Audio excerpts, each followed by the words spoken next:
bandiraɓe amtuɓe yebde a yawa habrirde Piindi TV caggal yettude geno gonɗo jondo en juule rasulu sallallahu alayhi wa sallam en calmini khalifaɓe diine kono kadi en calmini khalifaɓe aada ko noon calminirɗen ɓen ɓe ganduɗa ko ardiɓe en e Piindi TV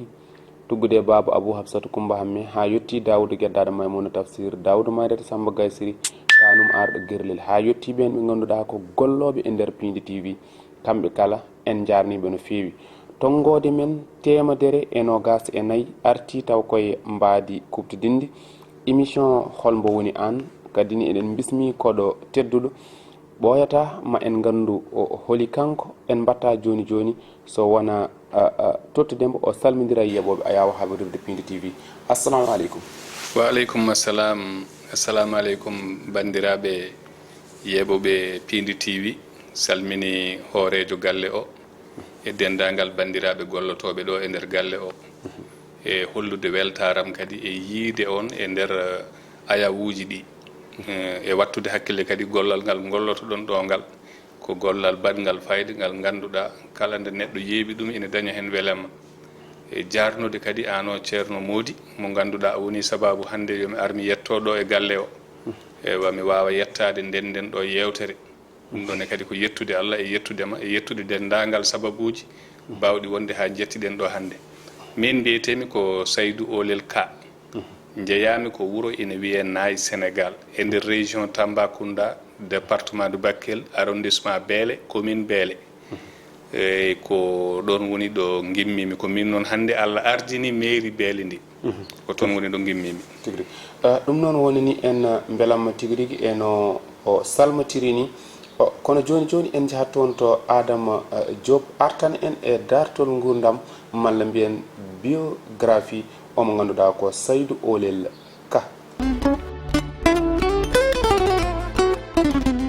bandiraɓe musidɓe yeɓoɓe a yawo Piindi TV yewtere mon Hol Mbo Woni Aan bismi hande ko Seydou Olel KA jibinaɗo toon to nokku biteɗo Nayi tawete koye nder diwan mo Tambacounda e falde Bakel kono kadi e nder arrondissement mo Beele. Seydou Olel KA no adri e kala ɓiɗɗo julɗo janggi Alqouranil Karim caggal ɗum e wonde mo pullo tigui nden o wakki sawru ngam aynoyde manam o rewe gaynaka nde yeehi ha woni hitande 1990 e ɗiɗi o fuɗɗi yillade e nder dowle Afrique ha tenti tonto Afrique centrale o fuɗɗiri ko tonto Côte d'Ivoire o rewni hen leydi Benin Cameroun heedani hen caggal ha tonto wiyamma leydi Gabon caggal ɗum noon o arti ɗo e leydi Sénégal o naati e ɗum ko ganduɗa ko wiyete alphabétisation e ɗemgal PULAAR caggal ɗum gorko pullo yidde mum e radio saabi o yeehi haw heeɓi wonde animateur woni juɓɓinowo jewte toon to radio Kayi mo Mali caggal ne ɗum o rewe e radio ji kewɗi ko wayno radio Jumara FM to Diboli ine wonde radio Falamme mo Diboli Mali kono kadi radio Jokkere mo Kidira e wonde mo toon directeur des programmes ine teskane kadi jokkodiral mawgal hakkude makko e Ibrahima Seydou Dia mo RTS Tambacounda kono gorko pullo o haɗani ɗon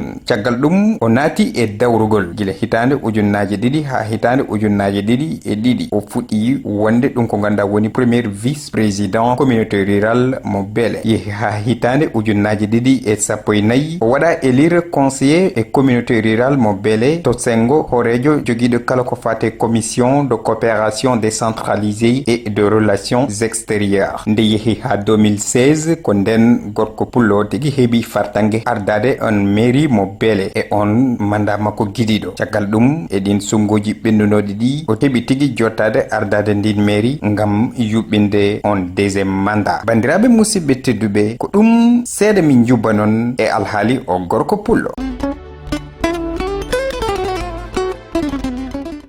ɗum noon caggal nde Adama Diop artani min e rewa ma gila ɗo ndewɗa beela gartanamin hen seeɗa. eyi min Seydou Olel KA gila mbeɗa famɗi natnami ko jangde Alqouran e duɗal ceerno Yero Gueye to Nayi Sénégal ko ɗon noon janggumi Alqourana caggal de gaccumi jangde Alqourana nde wonno min tawri jinnaɓeɓe ko aynoɓe ko joom jawɗele en jokkumi e gaynaka ha waɗi waktu gimmimi ɗon noon ɗannimi ɗannade banggue leyɗele funnague mi waɗi leyɗele 13 e nder Afrique ɗannorade toon ngam yaade yiiloyade ko faati alhaali dañal Allah waɗi noon gartumi e nder leydi Sénégal jokkumi jangde to bange jangude Pulaar e janginde Pulaar ha gonmi keblowo janginoɓe Pulaar e nden noon min cosino fedde nde ganduɗa nde wiyete ko EQUIPE woni association culturelle pour la promotion des Pulaar min e Abdoulaye Traoré e nder département de Bakel min gudditi fodde 90 duɗal Pulaar e nder diwan Bakel e nder diwan Tambacounda o ɗum noon min ƴettuno ko département de Bakel département de Goudiri e ko nandi hen caggal de jangumi Pulaar o e nder dente e nder jewte so meɗen mbaɗa hirjinoji yimɓe ɓe mbi kam an noon poɗɗa ko wonde neɗɗo radio e ballal Allah kadi e on saaha mboɗo jokkodirno e mawni men goto ene Allah yurmo yaafo ne wiye Tidiane Aan garmi ɗo e Dakar miɗen jokkodiral moƴƴal e musidɗo sehlam hono Hamme Amadou Ly ɓe foof mbiya kam an sa woni kaalowo radio ina moƴƴi e nder hen noon jinnomi dañde ɗo e nder Sénégal ɗo kalmi radio mi dañani duttimi wuuro amen jaami Kaayi gonmi toon kaalowo e radio ina wiye Sahel gimmimi e gon radio jaami e radio wongo ina wiye radio rural Kaayi gimmimi e gon jaami radio ORTM Kaayi ko ɗon cakkitimi wadde yewtere nde ganduɗa mbeɗa waddanno yo Allah yurmo yaafo Madani Amadou Ba en Diallo Seydou Kane en e Modi Bilali Diallo en e woɓɓe e woɓɓe gimmitimi toon noon taw gartumi Diboli taw radio udditama ɗo Kiidi ɗo Diboli Mali ɗo ɗon e wuuro amen waddi frontiére gonmi e gon radio noon wiyete ko radio Fallemme ha Allah waɗi musidɗam goɗɗo udditi ɗon radio wongo ene wiye Jomara FM jaami kadi gonoymi toon directeur de programme Allah waɗi kadi maire amen Kidira udditi radio gimmitimi toon gartumi ga e mairie o e to banggue Kidira ga gonmi toon e radio Jokkere Endam gonmi toon kadi gardiɗo programme uji radio ngo min liggodima hen kadi ɓuuri heblude kam to banggue haalde e radio ko musidɗo biyeteɗo Ibrahima Seydou Dia mo RTS Tambacounda en calminimo ceerno mum Alhaji Abou Ndiaye min e Alhaji Abou Ndiaye minen gonno funeɓe kumpital Alhaji Abou Ndiaye wonanno en to banggue Madina Gounass ko min Seydou Olel KA wonanno min to banggue Kidira e nden noon hankadin min jokki hen ha yetti e nokku hankadin kuccumi e golle goɗɗe ɗe ganduɗa to banggue dawrugol to gustumi gueɗe radio ji ɗi tigui joni jaɓanten ko tan ko morlal jiiri mbeɗen nde awaɗi kono ko hojo maɗɗiten ren holde natɗa e politique e holko nannuma e politique dawrugol nannimi e politique ko e nanallaji e jiiɗe kala mo yaadani e politicien ji hay sa yiiɗi darnude hunde yaata ko leydi Sénégal mahori noon minen noon min gonino sukaɓe ganduɗa dariɓe e on waktu ko laamu PS wonno min dañi leader goto e nder département Bakel ina wiye Ablaye Bathily o sosi parti biyeteɗo LDMPT o ari toon min jewtidi minen sukaɓe diwan ɓe foof min jaade makko ko on landa woni mo gadimi nadde e nder landaji politique Sénégal min jeehi noon ha Allah waɗi o rendi e biyeteɗo Abdoulaye Wade ha hitande 2000 ɓe Abdoulaye Wade woni président kanko o woni ministre hydraulique et énergie caggal ɗum lebbi 11 eko fayi ngon laamu itta o yaari banggue e subgoji ɗi de garoy noon guure dowri nde ko wayno élection ngaji local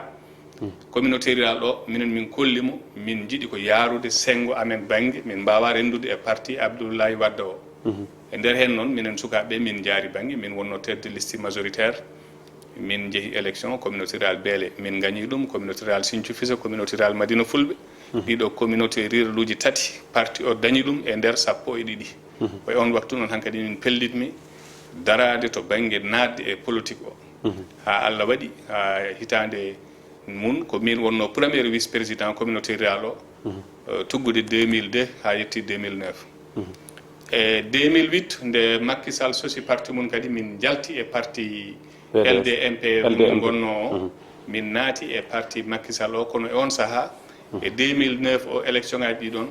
min natno ko e liste biyeteɗo Benno Siggil Sénégal Benno Siggil Sénégal kadi Allah waɗi min goni hen conseiller ji kadi ko min joguino commission relation extérieure coopération décentralisée gonmi hen noon ha ɗum gasi Allah waɗi min batti kadi élection ngaji e min janti e parti Macky Sall o kadi Allah walli min kadi min gagni e on saaha noon min ƴetti musidɗo amen goto mawni amen min mbaɗi ɗum maire e min ƴetti sukkoɓe makko fof cokkimo Allah waɗi e nder hitande wotere kanko rutte joomi ko nde rutte joomi ko nde hitande 2016 le 12 janvier 2016 ɓe mbi kam min eɓe jiiɗi mi wona maire mi ɗowa golle ɗe tawde mi woni no premier vice président fodde duuɓi jeeɗiɗi mbeɗa andani ɗum mbeɗa jogani ɗum humpito guila nden noon ɓe mbatte juuɗam joguimi ɗum ha Allah waɗi e 2022 oɗo mo gonɗen o mandat daawal gandanal ngal joofi min dutti kadi e ngol ɓe dutti kadi ɓe kestitini hoolare mabɓe am ɓe mbatti kam maire daawal ɗiɗaɓal ngal jareten ɗo ngal ko ni woni no aya élection mbaɗɗa campagne mi yeehi élection mbammi campagne no foti mbiruji gonno to sippirtanoɓe nder commune beele sippirtanoɓe nder commune beele komin mbiruji jeegom min gonno mbiruji jeegom ɗine kamɓe fof machallah ko yimɓe mawɓe dariɓe dadiɓe andaɓe e nder diwan o eyyi minen fof noon min jaadi min mbaddi élection ngaji Allah waɗi sutura population kadi waɗi suɓgo ngo ganduɗa ɓurgol laaɓtude ko yettude Allah noon e yettude komin keɓno liggade e dawal amen gadanal ko ko ɗum woni sababu ha yimɓe ɓe jogui hoolare ɓe gandi ɗo so tawi en battimo ɗon ma waɗ ɓuuri ko o wanno ko eyyi on saaha komi lomtinoɗo joni ɓe mbi guitten mandat on dokkenmo beela mo wawa jokkidde golle ɗe o fuɗɗiɗe ma wod biɗo beele holɗo woni leydi Sénégal kono tan koye sawtuma mbeɗa wawi haalde no windirani woni koye région de Tambacounda département Bakel arrondissement beele ko noon de noon tigui ɗum noon caggal nde way noon Allah rokki on polgu hol ɓeto ngo mbaɗɗa e Benno Bokk Yakar élection ɓennuɗo rumo jarribo mairie ji ɗi hol ɓeto ngo mbaɗɗa hen to banggue ɓeto ngo mbammi hen go ina waɗi ko wiyeteno ko heewi candidat ji garɗi e nder Benno Bokk Yakar kono Benno Bokk Yakar suɓoto tan ko neɗɗo goto e nder Benno Bokk Yakar minen ni wonɓe min gonduno minen fof ko Benno Bokk Yakar kono nde yeeha Benno Bokk Yakar nde suuɓi kam wi ko an woni candidat mairie o heddiɓe wonnoɓe hen ɓe jalti daroy kamɓe ni toɓe mbawi suuɓede ɓe ƴettoye liste uji goɗɗi gam wawde arde kamɓene kadi ɓe daara koɓe dañi e nder hen noon nde min jeehi min mbaɗi suɓgoji ɗi ha min gayni polgu waɗa e Allah rokkiti en laamu ngu watte juuɗe meɗen gardigu ngu mbiyami Allah rokkiti en gardigu ngu watte juuɗe meɗen guila nden noon ha joni kam minen foof minen jiiɗi yumma jiiɗi baaba nde tawno minen foof komin ɓiɓɓe diwan o ɓiɓɓe guure ɗe goto foof daranno ko ardade Allah suuɓi gonannoɗo yeeso waɗi ɗum yeeso minen heddi ɓe min ndenti min mbayno min mbano ni tan min jokki golle amen beela commune beele hannde beela ala manquement ji tengtuɗi gonɗi ɗon ɗi yimɓe ina goyo oɗo saaha i bojji mum deƴƴetake saabu min nde gonanmi mairie nde gon mbattemi maire commune beele hay wuuro woto ala courant e nder beele caɗele ndiyam caɗele laabi caɗele jaygol hay hunde min ngalano ko yettude Allah e ko garmi hen ko Allah kadi e nulaɗo muɗum e hoorejo leydi ndi yeeƴi amen seeɗa woodi ko waɗi mbeɗa wawi widema ni e nder département de Bakel hono commune beele e gollede ala hen saabu sa daari commune aji guure dowri ɗi hande ɗo ɗo kalde tan beele ne jogui fodde guure nogas mbaɗaɗi courant jogui guure puɗɗaɗe fewnanede fof ko e nder laamu makki he caggal ko wona laamu makki ko ala ko min joguino hay batta forage uji ni beele wonko waɗa forage uji mbaɗama par ce que min mbaɗi forage uji 11 e nder commune o ɗi fof ɗi batti ya garta min pewni laabi jeeɗiɗi e nder commune o hannde min jogui caɗele tan ko laabi ɗiɗi ɗi ganduɗa ni keddi e commune haɗi ciwa fewnede ɗinnene kadi ɓe gaari ɓe ɓeeti ɓe mbaɗi wittoji mabɓe ɓe gayni eyyi ko ɗiɗo laabi hannde lappol seenoji ngol ko ɗum woni caɗele amen to banggue ndiyam wonko waɗa ko wonko heddi saabu eɗen gandi commune beele o jogui ko mbaadiji tati mbaadi goto o banggue goto commune o hoɗi koye dande maayo Fallemme ɗo hakkundere ɗo min noddirta ɗum ko jeeri to banggue hirnangue amen min noddirta ɗum ko seenoji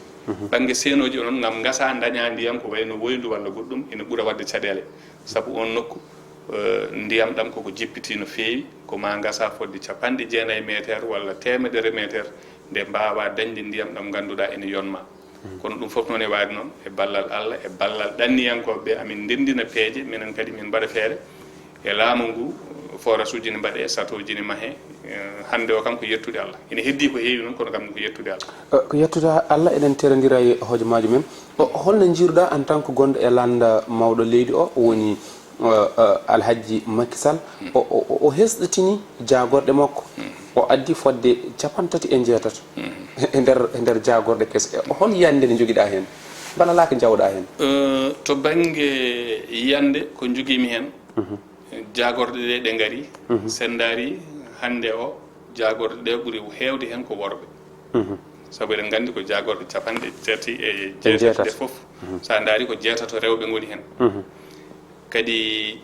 worɓe ɓe koɓe kalfina ko ina sikka sa yi hoorejo leydi o daari o ƴettiɓe kono ɓuura ɗaminade dal ko eɗen dañi hen jorto moƴƴo min mbaɗi sikki so tawi kamɓe gouvernement o ɓe jaadi jaɓɓal mabɓe yaadi e jaɓɓal mawɗo leydi o ma wood koɓe mbaɗi ko ganduɗa kadi changement no waɗa te leydi ndi hankkadi ko kayri ana ala hen dal sikki sakko mo wonde ma wonmo poste mum naggam walla naggam ala to banggue toon mi ɗaminaki ma wood ko boni gati laamu nguɗo jagorɗe ɗeɗo baɗade ɗe eɓe gandi ittaɓe ɓe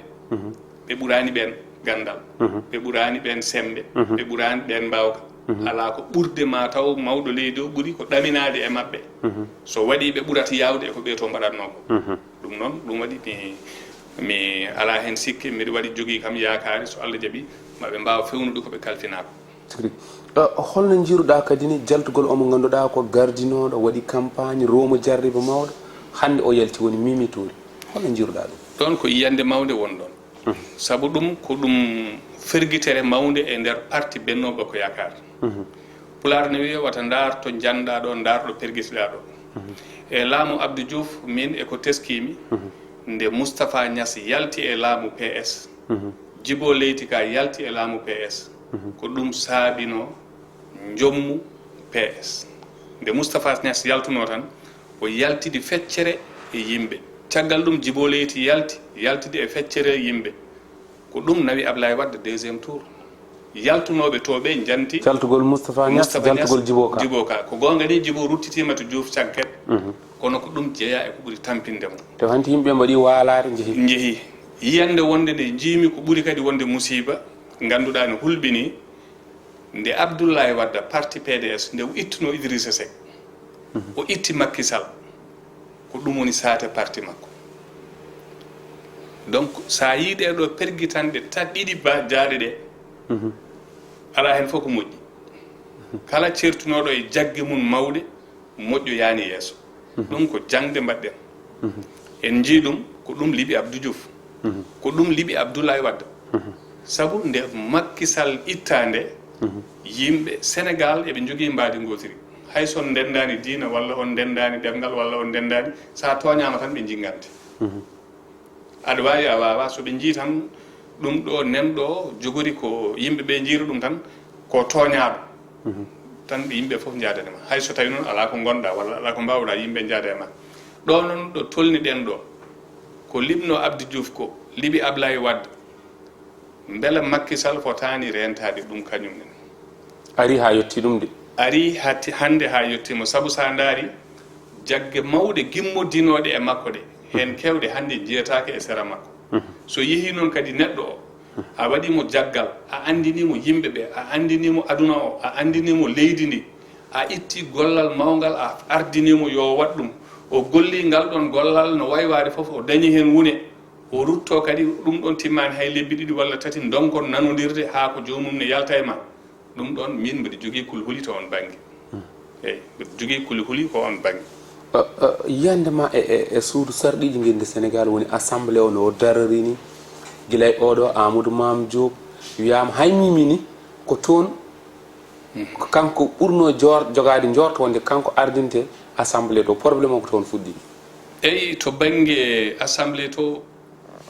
aɗa andi sarɗiyankoɓe leydi ndi ina waɗi caɗele saabu yaaɓe toon ɓe wona ɓen ɗaminanoma garton saabu sen daari hande liste yeewi askan wi wonnoɓe titulaire ɓe wona ɓen jeehi gonoye député ji ko suppléant ji mabɓe lomtoyiɓe to sa daari to banggue liste Benno Bokk Yakar ko titulaire uji tan liste ɓe ngala hay suppléant ɗum ɗon noon so yeehi ha ari e nder assemblé ko hunde hulɓinide kadi yimɓe suɓeteɓe yo gon toon to sarɗi leydi to wonde député ji ɗi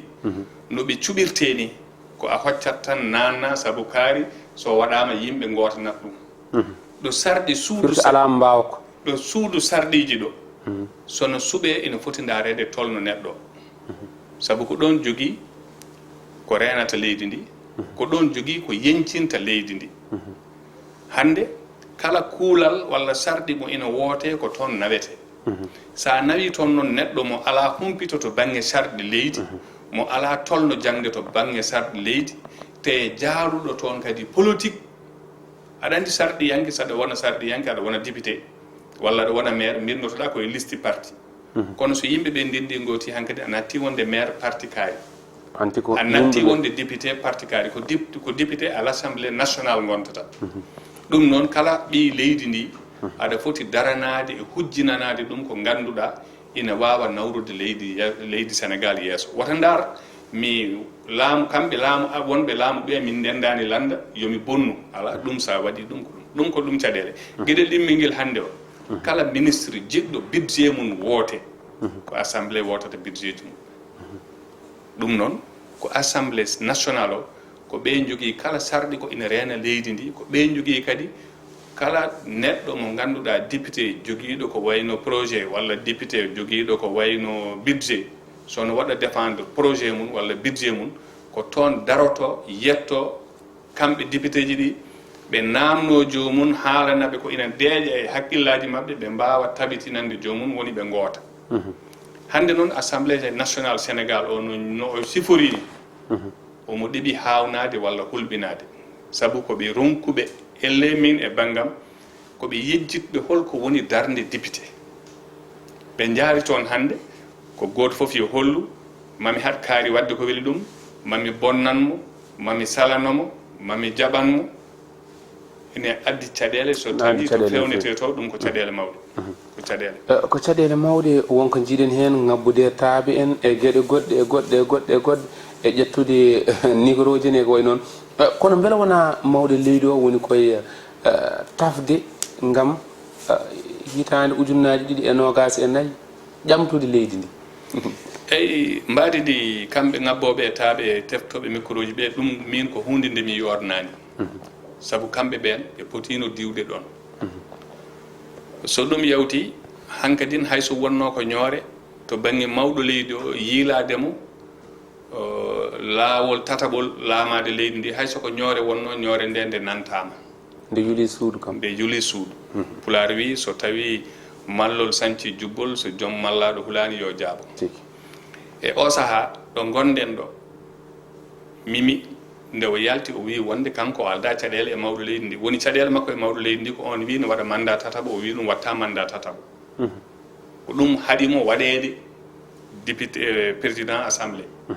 hankkadine jaydeji mbindi yimɓeɓe mbindi ɗo wonɗo nanɗen mawɗo leydi ndi o wi kanko o watta mandat tataɓo o haali o rokki dalilu kono sa yurnima constitution ko haali ko e référendum 2016 o noɓe mbiri ko mandaji ɗiɗi ɗi duuɓi 5 kono noon toɓe tongoyi ɓe mbi kadi neɗɗo o wawa wadde mandaji ɗiɗi dewodirɗi ɗo ina furɗi e hakkillaji yimɓeɓe kala neɗɗo gaynako baɗon am wonko hakkille mum ñawi hen eyyi ɗum noon ko ɗum ɗo kam ganduɗa woni no pamirmin no kamɓe no ɓe goniri holko woni kuccamma e politique politique ko minen min goni koye sénégal oriental hay hunde wodani toon kuccamam tan ko ƴewde caɗele gondade toon ɗe no ɗe mbawata iwrude to banggue ndiyam to banggue cellal to banggue jangde to banggue laabi to banggue kuɓɓam to banggue jahagara e to gurdam moƴƴam ɗam ganduɗa ɓi sénégal naaɗi ɗo jooɗoto ndaara télé sénégal ɗo tawa sénégal oriental so jooɗima ne ndaara ɗon télé sénégal ina wawa heɗade ɗon kadi radio sénégal ina wawa haalde e téléphone e réseau sénégal ko ɗeɗo caɗele woni caɗele amen gondade ko ɗum saabi noon minen natmi e politique o beele ɗeɗo caɗele maɗe mbawa iwande amen saabu ha ɗo kaleten min commune am walla wuuram sa yeehi ɗo jeeyami ɗo ko réseau mari natata e téléphone ma kono noon koye sénégal gonɗen ɗum woni noon mi yii hande jiha tan e nokkuji e département de Bakel jiha e arrondissement arrondissement beele sous préfet beele o wona nder wuro beele o jooɗi ko kiidir ko ɓuri kadi hulɓinade fof sous préfet arrondissement Keñeba o hoɗani hay e nder arrondissement makko ko kiidira woni e nder arrondissement beele o woni laabi ngala hay batte ala